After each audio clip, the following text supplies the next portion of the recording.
Hi there, my name is Sarah, and I'm happy to introduce to you our speaker for this workshop. The title is Let Us Go Forth in Peace to Gehenna and Back, Chaplaincy in Support of First Responders.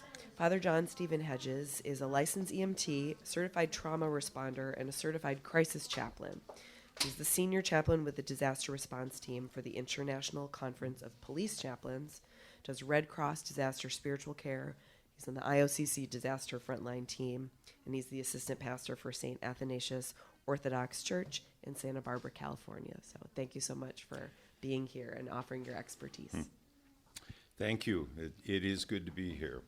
I do have a handout, but I'm kind of a control freak. So forgive me, I'm not going to give it to you ahead of time because I don't want you reading down to my conclusions and getting distracted. And I actually have something that I'll give you at the end that I think is kind of fun. To begin with, forgive me, a sinner, if this is not so much scholarly content as storytelling.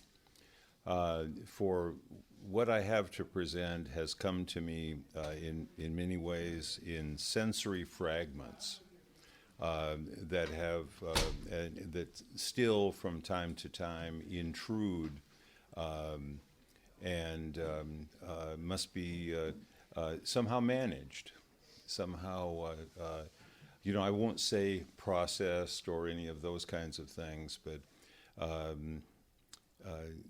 they are what we carry with us, those of us who have a lot of those sensory fragments that persist in here and here. And quite literally, the body does keep score. So as I unpack, and this is in a sense kind of unpacking really more than concluding, okay? As I unpack, I would appreciate it if you would hold your questions until we get to the end, and hopefully we will have some time for that. It is important to have sort of a schema, a grid. That's why I love the trauma grid. I've come to see the wisdom of such things. For me, my trauma grid is the icons. Dare I to say that the holy images provide a frame and, in many cases, a reframe for all things that are essential to us in this life. They provide a frame and a reframe in a vehicle that is accessible to all, to the young, to the old, to those who are scholars, to those who are not, to those who are professionals, and to those who are not. They provide a coherent orientation. My responders often ask me, "Hey, Chappie, hey, Padre, why are you doing that all the time? What are you doing?" And I am fond of saying, well, I'm just checking my GPS. I'm looking at my compass. I'm disoriented right now, and I need to find my orientation again. What is our orientation? I mean, the Orient, the East.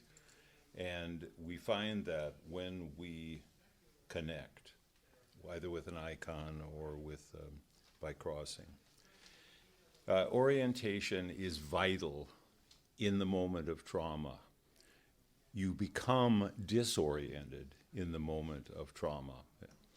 I'm not going to labor describing what trauma is. I think everybody's got some sense of it in their own senses. But here again, to put a frame around it, the incarnation is a trauma intervention par excellence. Quite literally, the Son of God assumed our human flesh, came into our space, and it was a trauma intervention, if ever there was one. And I cannot help but think about our work as being incarnational in that sense, for it has been given to us to do this kind of stuff.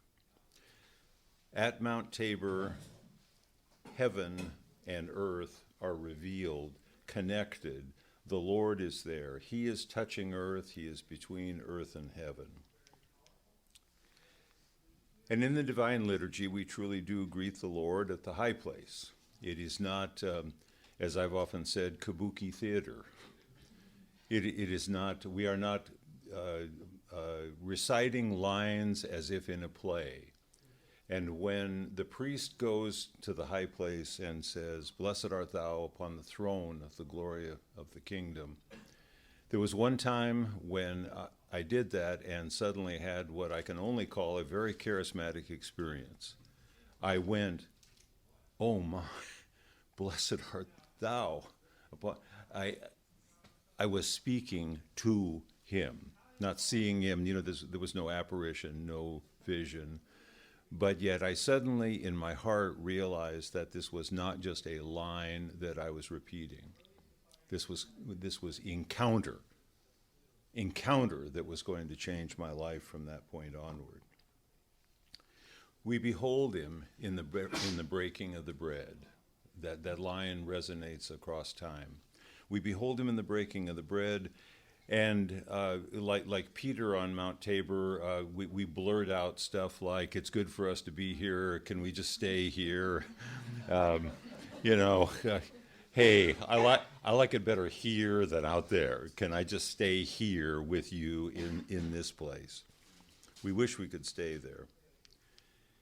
And yet, we must not stay on Mount Tabor, though we know that it would be good for us to be there. We are sent back. Let us go forth in peace. We go forth in peace back to earth. And I'll have more to say about that in a minute here.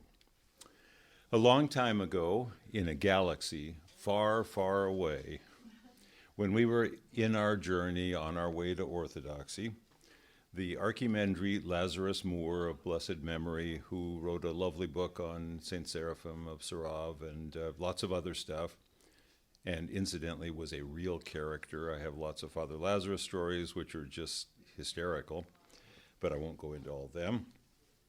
He came to Santa Barbara and lived with us there to encourage us on our way to orthodoxy. We were not yet Orthodox. We wanted to be, we acted like it, we called ourselves that, but we weren't yet. We needed the touch. His eyes would often twinkle as he would say, "We Christians, are amphibians. We live in two kingdoms. We live between two kingdoms. We go to heaven, and then we go back to earth." His phrase, "in the similitude of the incarnation." We go back in the similitude of the incarnation. We go forth, and when we go forth, when we go back into the world, he used to say, we carry upon us the scent of the incense that we have received. We carry what we have received from the heavenly places, and we go to bring healing grace to the world. Does that sound familiar? Is that a familiar, iconic path? If we have that before us, it will explain a lot of what it is that we do. It will sustain a lot of what it is that we do. Again, Father Alexander of blessed memory, it is when we have put aside all earthly care and we seem to have left this world that we, in fact, recover its reality. We leave it and we recover the reality. Out here, we go, what is going on? You turn on CNN, MSNBC, Fox, or whichever your poison happens to be, and you get disoriented. You go out there, you encounter the world, and you get disoriented. You go back up there, and all of a sudden, mystically, it begins to, mysteriously, I love mystery. It's something that you don't know who done it until the very end of the book. All of a sudden, it's revealed to you. Out here, we're still in the book. Up there, oh, yeah, it makes sense. So if we are truly present when we go forth in peace, if we are truly present, if we stoop down somehow, as in the icon, in the humility of compassion, like the old Pentecostal song, he reached down, he got right down on the ground, he reached down and he touched the pain. He reached down and he touched it, and he didn't just touch it, he healed it. Now, sometimes all we can do is just touch it. Sometimes all we can do is just be there. Every once in a while we see a healing, but not often. Mostly we can just be there and touch it and share it, stand in solidarity. My friend Larry Decker, who works with injured combat vets, speaks of alchemy. He speaks of the transformation of base material, of horror, of death, of pain, of wounding, even of guilt. He speaks of alchemy where that can be somehow mysteriously transformed into something that's useful, in the same way that the Lord spit on dirt and lifted it up. Think about that. Spit on dirt. How's that for theology? Spit on dirt.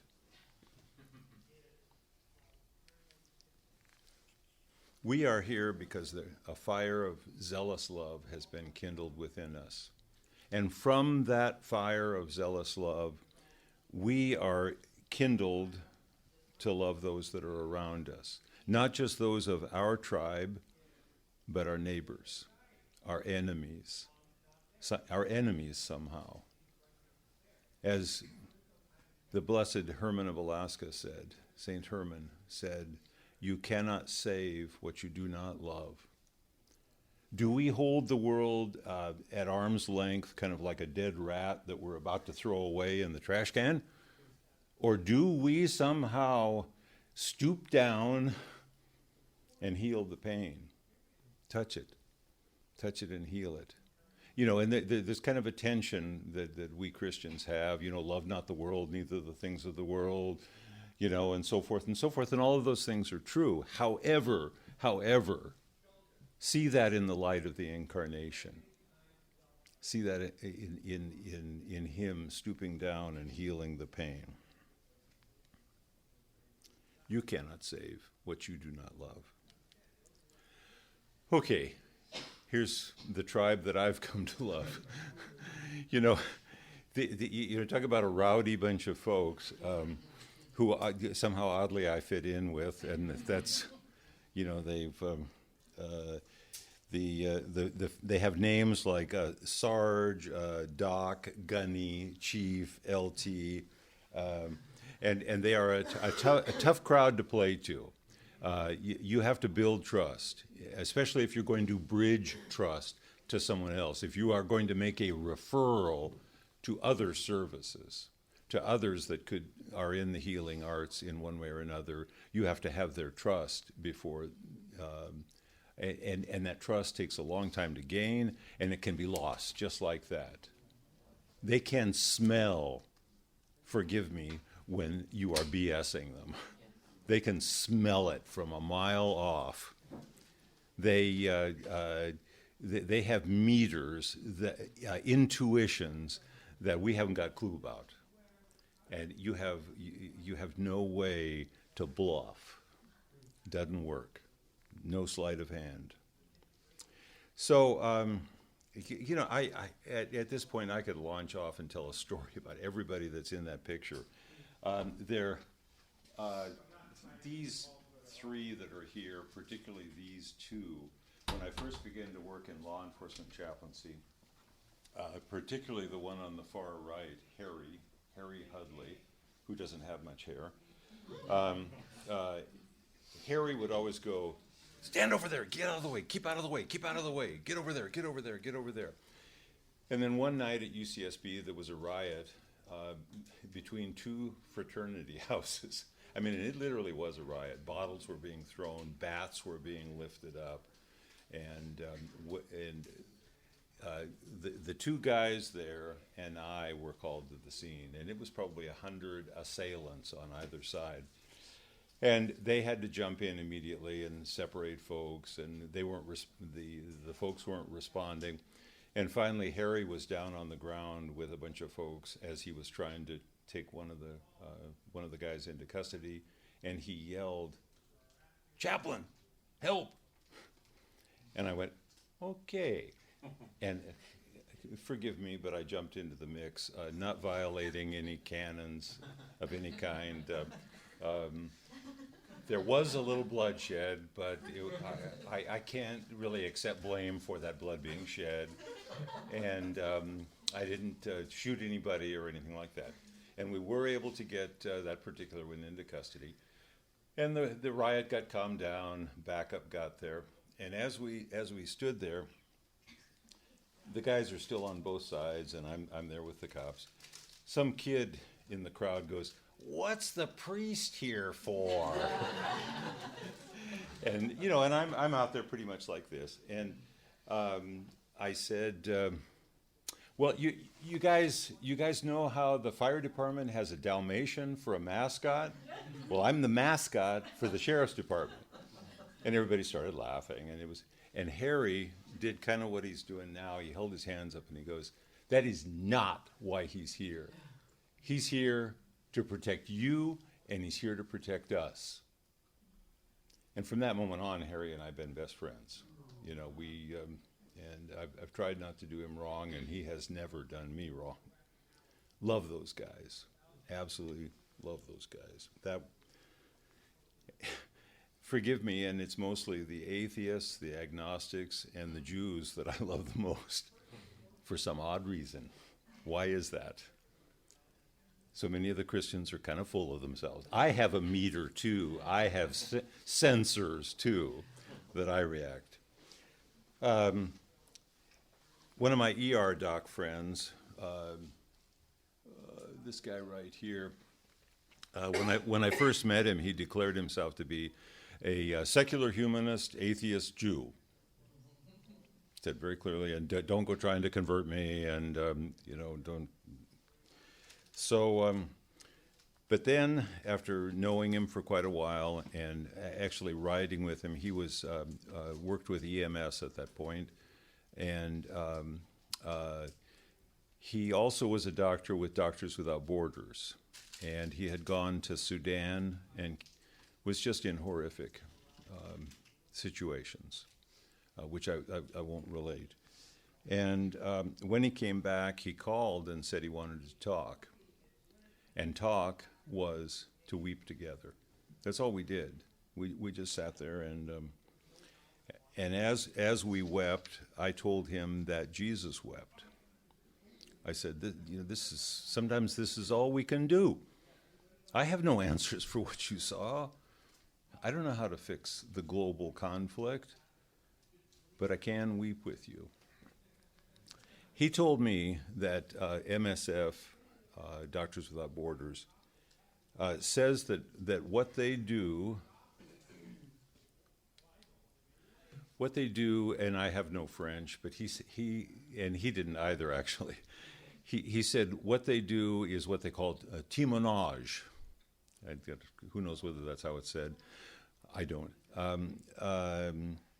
He said it means standing to bear witness in solidarity with the sufferer, often not able to fix anything but being present and doing the best we can. And I'm going, boy, that's a mission statement if I ever heard one. I told him that he sounded like the Lord in the old Catholic worker woodcut, standing there with the people in the bread line. He scowled, and then he smiled. So much of our conversation is that kind of stuff. It's heart stuff, not educational stuff. Us to them, them to us. It's not head stuff, it's heart stuff. And hopefully the two get together at some point. But that's where we land most of the time. Sometimes there is a horror that comes to our very neighborhood. I live in Isla Vista. That name may mean something to some of you all. It's right next to the University of California at Santa Barbara. I'm chaplain to the UCSB Police and to the Santa Barbara Sheriff's Department and several other agencies. And actually, our parish was in Isla Vista back to the 70s when we were Evangelical Orthodox Church. I mean, you know, long before we were Orthodox, when we were playing dress up as Orthodox, as I used to put it, without the connection. Our church was right at the top of this loop right there. Saturday night, 23 February 2001. The street was crowded, as they always are, people walking on the streets. And a young student started off down here in a turbo Saab, accelerated, and hit a crowd of multiple students right here, killing 4 horrifically, and a 5th who nearly lost his leg, who actually lost his leg at the scene, and later died of those injuries. So essentially 5 murders right there on the street, a rock's throw away from the door to my church. The week after that, 3 responders quit. One of them came to me and he said, "I can't do this anymore." And this was an experienced guy, military and law enforcement, who said, "On my own streets, I can't see this stuff anymore." 2001 was a tough year. That's the 4 there. You know, memorials and all of those things that somehow don't fix it. You know, putting a bunch of people in a stadium and chanting, "We're UCSB strong, we're UCSB strong," when everybody's on the fringes not strong. When we are not strong, when the strong are weeping, getting in a stadium and chanting doesn't fix it. We must be present, that temenage. So 2001 was a tough year. A buddy of mine sent me some years later this picture that was taken the day before 9/11 from the opposite side, before everything changed. And in a sense, the next day, so many things changed for us in the United States. And a couple days later at UCSB, here again, we didn't get in a stadium and chant that day. We stood together. Those were the chaplains at UCSB, and you know, it wasn't prayer, it was community memorial. The bishop gave permission and all of that, and actually said, "Oh yes, of course, you stand together." And but that was a tough day. No words were spoken on that day. A bagpipe played, and that was about it. So many of my friends went immediately to New York and served their Ground Zero. I have many friends who have physical effects from that, 3 who have passed away since then, all of them respiratory stuff. One of my dear friends that did go, I couldn't because I actually ended up in the hospital a short time after that. Other complications. This guy here was on the ground there at Ground Zero with Red Cross for about a month. When he came back, he found these 2 pictures here, and he made prints of them and gave them to me. This one here, I have no idea who that is. You know, he probably perished in the Gulag after the revolution. I've never heard anybody who could explain who he was, but he's obviously a chaplain, and he's obviously got experience in difficult times. That's Father Michael Judge, who Roman Catholic priest who perished at the scene, and I've spoken with many New York fire folks that knew him that knew him and knew him well, and tell his stories, and that's what it's all about. They always want to tell you something about him. When Kurt came back, he said, he just, and this is a guy who is he's a Mason and a humanist. Totally not on our page. He came to me and he said, chaplains have got to be there. They got to be there. They got to be there. We can't do this blank without you guys being there. And so, I knew then that things were changing, that there was going to be more work, more than just the sort of ceremonial role that I'd had up until then with law enforcement. I knew then that things were going to be different and more on the line. I've often said that there's an intersection between Church Street and State Street. We don't want them in our house, they don't want us in their house. But in the street, that's where we do meet.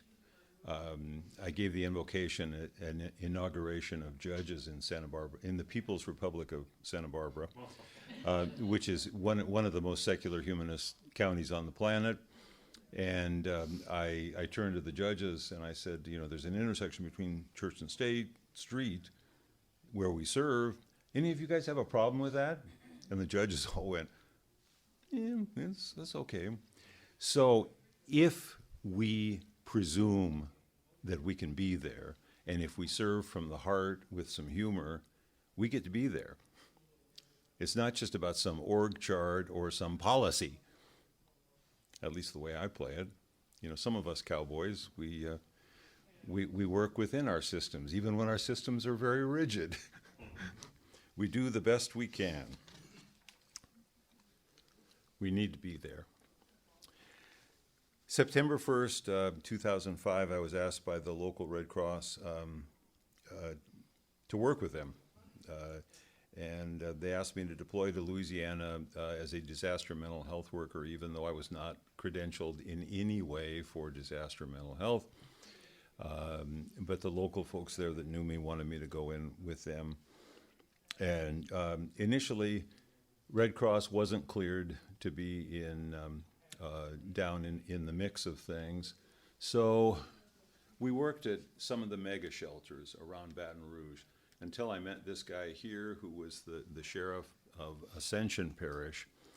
And he was the incident commander for the Interagency Law Enforcement Task Force, which was going down into New Orleans. Fortuitously, I ran into him, kind of flipping my Red Cross ID over and putting my hand on it and, pulling my badge up. And he said, would you like to go down to New Orleans with us? I'll call Red Cross and we'll get you detached and serve. And he said, yeah, we got this good old boy. He's calling Washington Red Cross. Yeah, we got this good old boy down here, Father John. And, oh, no, we won't take him into any dangerous places. And he goes, I'll get you some Kevlar if we need it. So you firearms trained? We'll get you some Kevlar if you need it. Yeah, no, he'll be okay. Yeah, we'll take full responsibility for him. And I'm just going, yes. Yes, put me in, coach. I'm ready to go. So the next day, we are caravanning down into New Orleans, into the mix of things. As we were getting ready to convoy down, Sheriff Wiley came to me and he said, Father John, go out among them. And it was like SWAT teams from half the states of the Union. It was an amazing sight. It was like the flag passing by. And as I walked among the guys, they all said, what are we going to find? What's it like? And everything. And I go, I don't know. I only know what I've seen in the news. And I got to tell you one funny story about chaplaincy. I'm there at the head of the thing. We're about to go. And I'm looking down and I go, whoa, this is so cool. I got to take a picture of this. I reach in my pocket for this little digital camera, and clear as crystal, God doesn't speak to me very often, but clear as crystal, I heard, don't even think about it. Because what would I have been like that that whole build trust, lose trust thing. I would have been a tourist. I would have been a tourist, not their padre. And I'm pleased to say that the voice didn't sound like my wife. But I've heard the voice from there sometimes too. But I got to tell you, these guys here, you know, you look at Bubba there. I mean, that's Lowndes County, Georgia. Those guys are from there. To have those guys, folks like that, as friends, as confidants, they supported me, I supported them. And when we got in there, we were there to support the New Orleans Police Department primarily. The New Orleans Police Department had been very impacted. 2 of their members had committed suicide. And that was one of the reasons why they felt they needed a chaplain to go along with them, because this was moral injury in a very real sense, not just individual, but for the whole country. And these brothers here, Daryl Sherman and Dwayne Sherman, actually used their own boats, their own, you know, Cajun Navy kind of thing, used their own boats to go rescue strangers. Now, you may hear a lot of trash about the New Orleans Police Department, but I would defend these guys on Judgment Day. I would defend those that I knew on Judgment Day, because I saw acts of heroism and heroism. You good there? Making a great entrance. Yeah, that was a great interest. I was going to say, wisdom, let us attend. So, you know, I saw acts of heroism and compassion from these guys that surpass anything I've seen. You know, not to say they were pretty all the time, and not to say that I didn't see some things that I had to go, oh my, did he just say that or do that? But all in all, in the middle of that combat, which it actually was, I love those guys, and I still keep in touch with both them and quite a few of the others. Forgive me about this, if I relish this, if I, in a sense, celebrate this. But I had a deep sense in those days that this was in many ways what I had been born and bred. My daddy taught me to be ready for this kind. My World War II, Korea combat vet daddy taught me to be ready for these days. And when I stepped out of the Humvee that first day, I tell you, it was like, okay, you know, here we are, there we are, and it's absolute chaos. It's 99 degrees, it's 98 humidity, the air is dead flat, calm, and stanky. I mean, it was foul. But somehow or another, in that toxic soup, where we smelled and saw things that I will never forget, fragments, sensory fragments. Mind takes a little picture. No, you know, your nose sensors caught it, your ears caught it, your eyes caught it. We prayed prayers over unburied dead on American streets, days in a row. We took GPS coordinates for the first few days, because that's all we could do. There was no morgue that was set up, so all we could do was set GPS coordinates. Nobody was in there yet. Where is everybody? Where is everybody? Everybody kept saying that. Well, we're here. We'll do the best we can. And finally, the morgue was stood up, and we prayed a prayer that actually was kind of a consensus statement. And I've run this by a lot of folks, and basically what it was we give thanks for this person's life. We give thanks that this person was found. We give thanks for the persons that found them. And we ask that they may be made whole in God's arms and that they may know peace. A Baptist and a Buddhist and an Orthodox wrote that. It's not in the prayer book, but I think it's okay. And I've talked to bishops and monks about that, and they've said, no, no, no, no, no. Field expediency, one of them actually said. I like that. We prayed, the chief of police there and I, in dirty shirts. We were stinky at that point. And we were like homeless people at that point. No meals, no shower, sleeping out in the open. That's not confession. He's just unloading. He just said, Padre, can I just tell you some things? And he unloaded. It was a data dump. And a news photographer caught that, and I almost punched out the news photographer.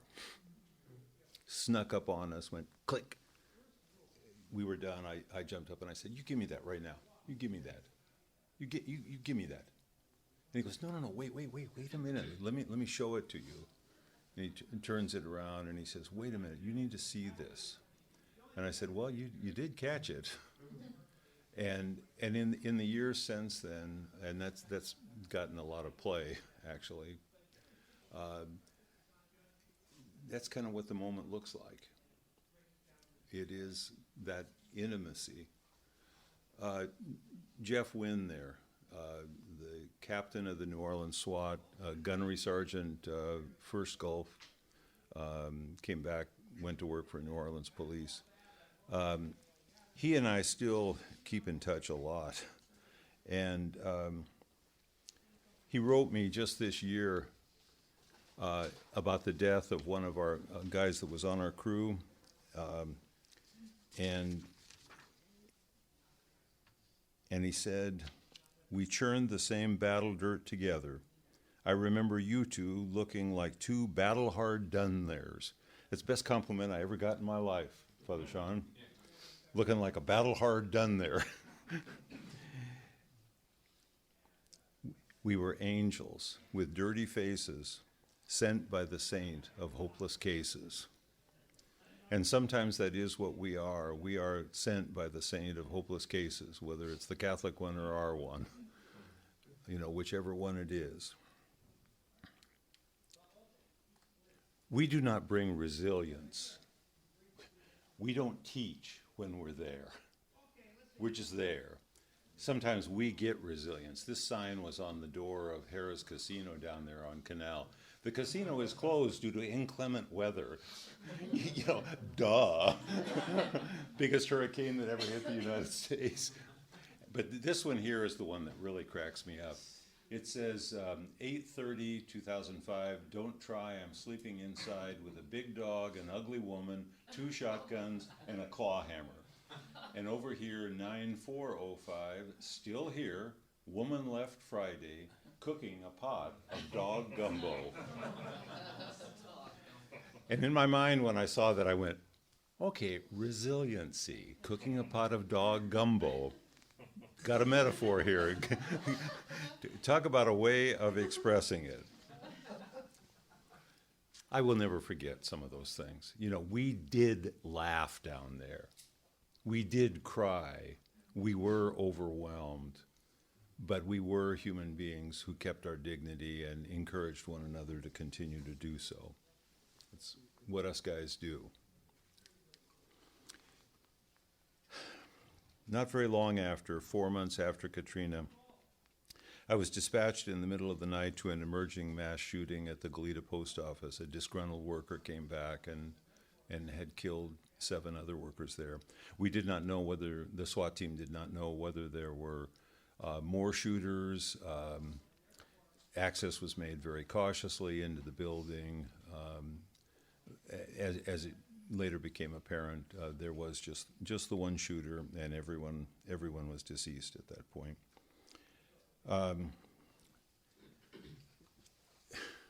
We remember the names in those moments. We actually used our church as a safe house during that shooting for the families that showed up, to keep them away from the news folks. Forgive me if I sound like I'm anti-news people. They've got their role, God love them, but, they're vultures. I heard something from one of the SWAT guys during the debrief. I asked questions like, "What did you see when you came in?" Well, everybody was dead, you know. And then, "What did you hear?" You know, sometimes I'll even say, "What would you smell?" You know, just because those sensory things are the things that I kind of want to know what's there, what's the baseline we're going to be dealing with later. Everybody said, "Oh, it was dead silence. You know, nobody, you know, there was nothing going on." And then one of them goes, "But then I heard a cell phone going off in the pocket of one of the victims." And one of the other guys goes, "Oh, yeah, I heard that." And then one of them said, "And I wanted it to stop because I knew it was the families calling them, and I wanted it to stop." So now what's in that ubiquitous, benign, prompt trigger of memory that's there? A cell phone tone. So when they hear, and I actually heard that from a friend of mine who served during the San Bernardino mass shooting. Same thing, almost. This is actually a quote from that. And later on, after the Granite Mountain Hotshots, Brendan McDonald, the lone survivor, said essentially the same thing. When he went back to the buggy, the guys had left their jackets there. Their phones were in their pockets, and the text tones from their wives and sweethearts and mothers and fathers were going off. And he said, "I had to get out of the buggy because I couldn't stand the sound." I'll have more to say about him if we've got a little time here. The International Orthodox Christian Charities disaster frontline team has gone into many disasters. We stood up a good team, and we'll hope to have more opportunities to serve. We went to Hurricane Ike, Galveston, the Greek church there. I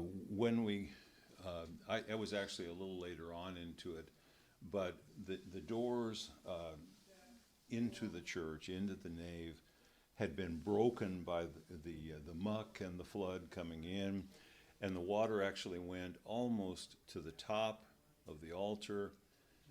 The icons had been removed ahead of time, but as I went in to the holy place, and it just was so overwhelming to see holy things in them, you know, destroyed. But on the iconostas, they had glass over the icons. And I looked through, and there, imprinted on the glass, what do you see? They were still there. They're still present. Whether we took the icons away or not, they were still present. And instead of crying, I laughed.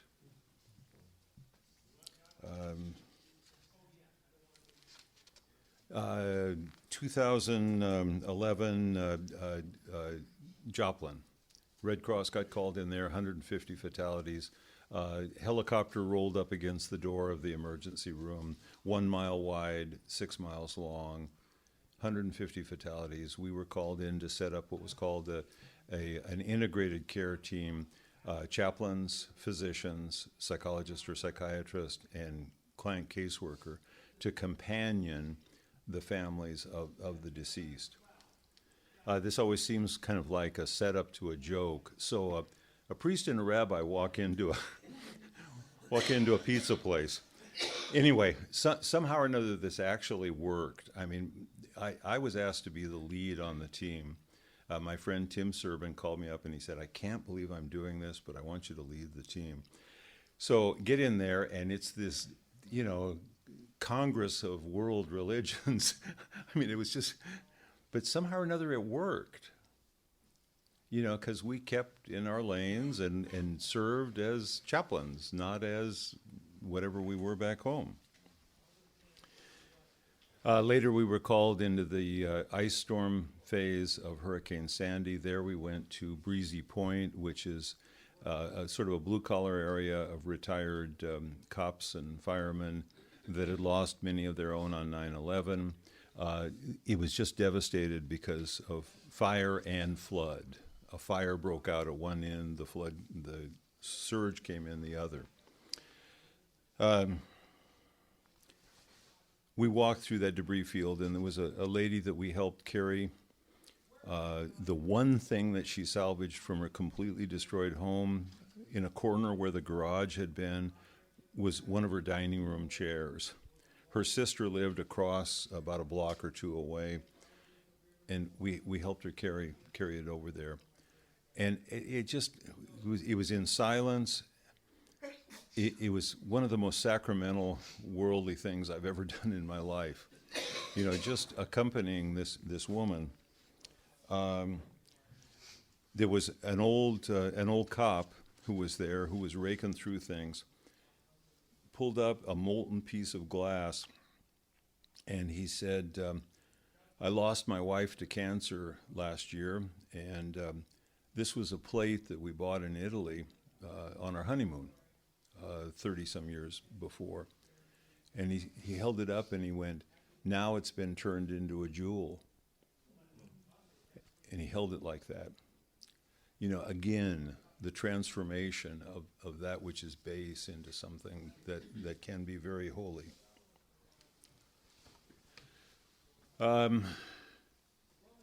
Here again, some more stuff from Sandy. I was sitting on the north rim of the Grand Canyon in April, a few months later, and it was the first vacation my wife and I'd had in centuries. And I'm sitting there with a cup of decaf coffee looking out over, and all of a sudden she sneaks up behind and snaps this picture and says, boy, I gotta memorialize this. This doesn't happen very often. The phone goes off in my pocket. Father John, can you be at the LA airport in an hour? There's been a terrible tornado in Moore, Oklahoma. Schools are down, children have been killed. And Father David Hostetler and I went in with IOCC, Marine Corps chaplain. He's the one in the dress. You can tell. You know, those Marines, they wear dresses when no one's looking. You know, it was another one of those ones where it was just utter devastation. Just you know, a debris field that was. But then right next to the debris field, here's a house that's perfect. Here's a house that has no damage to it. Not long after that, we got a call to go to Prescott, Arizona. There was a terrible fire there. A team of 20 of America's best, youngest, brightest and not so bright. I mean, whatever they were, rough and tumble. You know, this was you know, a platoon of just some of the best kids. Eric Marsh, their superintendent, was 43. The youngest of them was just 18. And they were all lost. The fire overwhelmed them. And only Brendan, let's see, I think Brendan's, yeah, the one over here, kind of goofy one over there in glasses. Brendan was the lookout. Didn't mean he failed and that the fire overwhelmed him. The fire just overwhelmed them. You know, we could go into that. This is not about blame, ever, ever, ever. Here again, we were called in, IOCC. This guy here had stood post over them as they lay down in the field. His wife was a parishioner at the Greek church there. He knew of our work. He called and requested that the team go in. Immediately on arrival, we went for a cup of coffee to the place where the guys used to hang out, I had been told.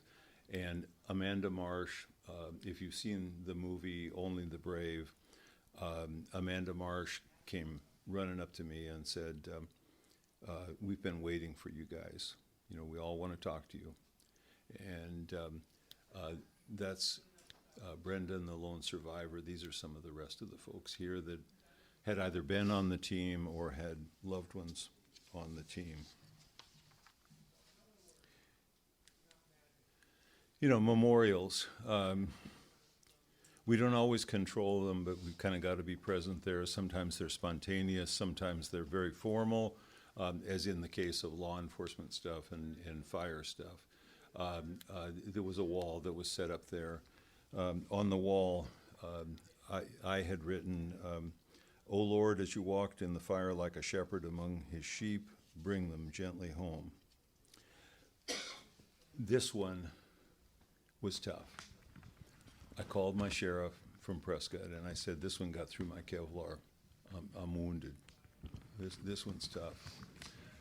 But I got to tell you, who did I come back and talk to? I came back and talked to a battalion chief from Santa Barbara City Fire, not one of my psychiatrist, psychologist friends from county mental health. God love them, and I did talk to some of them later, but not even my brother clergy, because most of them, God love them, didn't know that kind of stuff. They could comfort to a certain extent. But I wanted to talk to someone who has smelled the breath of the dragon. Peer support is just a vital, vital thing in this community, and I submit to you all, in your community. We really, "Oh, people, look among you, it's there your hope must lie." I mean, there really is a sense in which we must be supporters of one another in the aftermath of these things, because there is wounding that does happen. We go back. I didn't go back this year because my knee was bum. There's a trail that follows the path that they took, and these guys have come to be just family. A couple weeks ago, I'd had a really rough day, and who did I get a call from? Amanda Marsh. She calls me up, "Yeah, hey, Padre, just wanted to check in with you. We haven't talked in a while. Are you okay? You doing okay? You doing okay?" The people we comfort with the comfort wherewith we have been comforted. I had here a sound clip, which I didn't get internet. I was going to drop you guys into the middle of the Isla Vista shooting with the dispatch tape. What I heard, I was sitting in my house looking at a bowl of ice cream, boots off. All of a sudden, my wife comes in and says, "Was that fireworks?" And I said, "No, that's 9mm." And literally heard the shots. And on the way in, this is what I heard: absolute chaos, the voices of friends. As I headed back, not to a foreign land, but again on the same streets that we've been on in 2001, exactly the same streets. I parked my car there at the top of the loop, accompanied the guys to where the assailant had just shot himself. Yeah.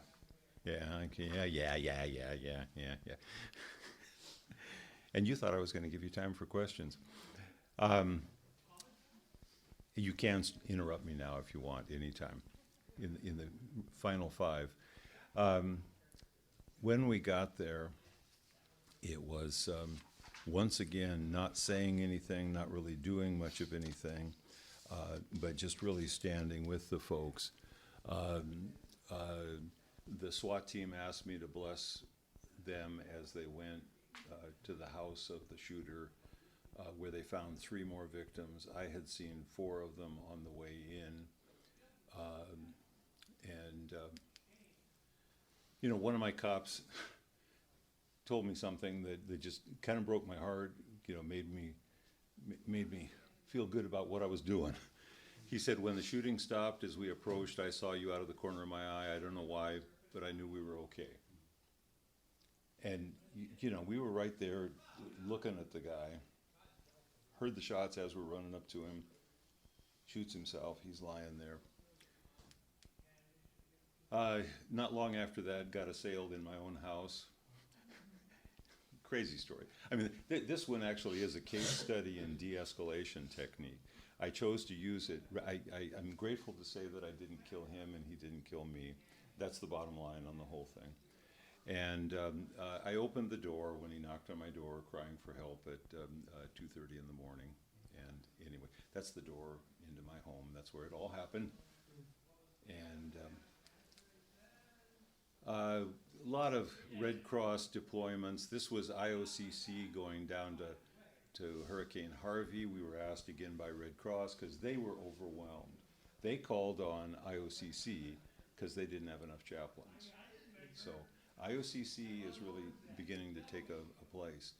We also went into Las Vegas, and they're debriefed with not only victims in the hospitals and parishioners, but also the CSI team, who had to catalog everything, recover everything, every fragment, piece of, here again, intrusive fragments.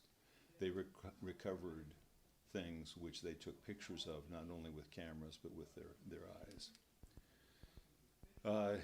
It's been tough in Santa Barbara the last few years.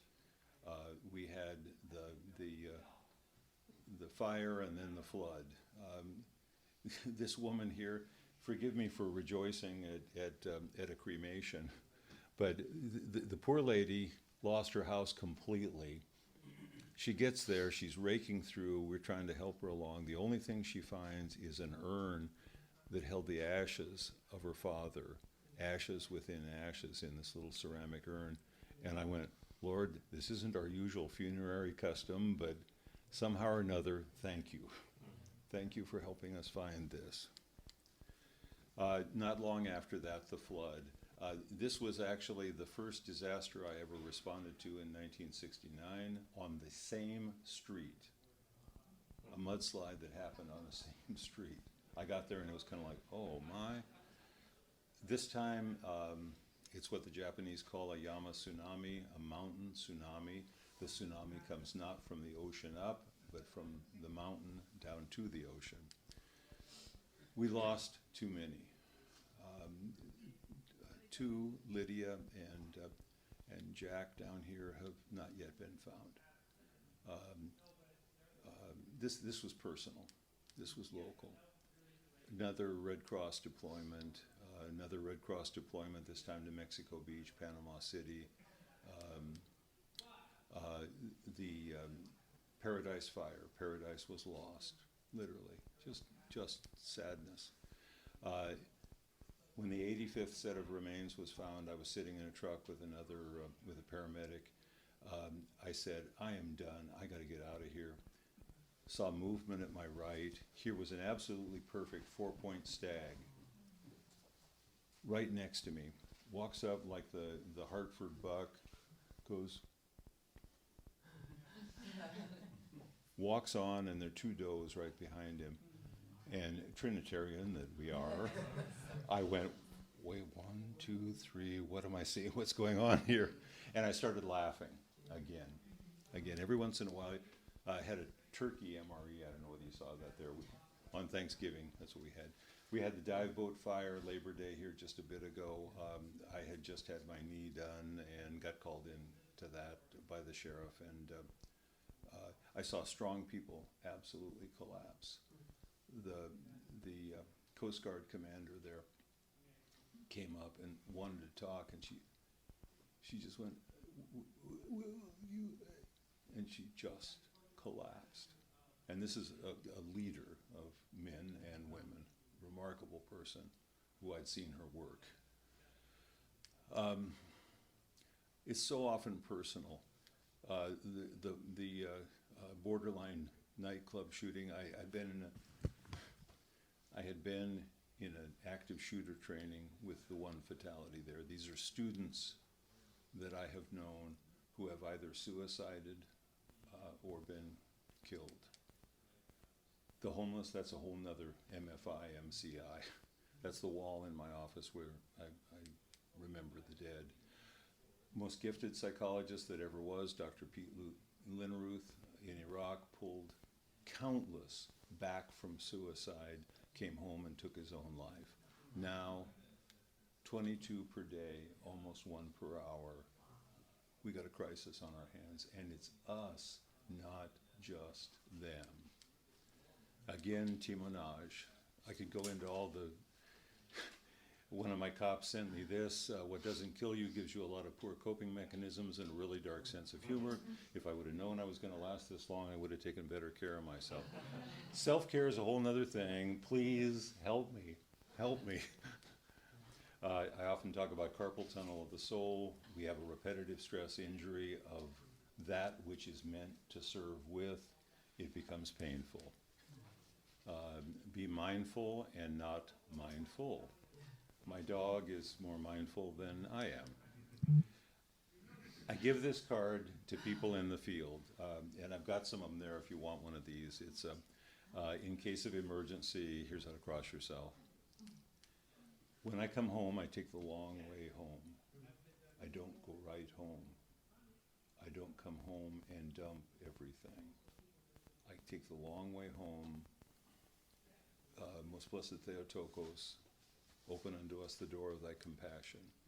We have a host of supports and witnesses to us, but we still must go forth in peace from that place that we love to serve.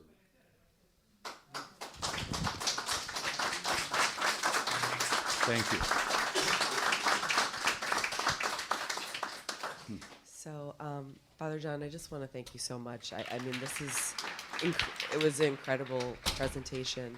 And, you know, we know about all these disasters, and to know that you were there is amazing. And to know that you and others like you are providing this incredible ministry in the midst of really unspeakable circumstances is One of the Red Cross guys such a said, blessing. You're just the Forrest Gump of disaster. Right, I know you were at every single one. So I hope you are getting your own self-care as a chaplain to a chaplain. I have to say, and you know that others are taking care of you. But please, you know, feel free to ask Father John follow-up questions. We'll have lunch just in 10 minutes in the fellowship hall. Thank you all. Take care. And I do have handouts.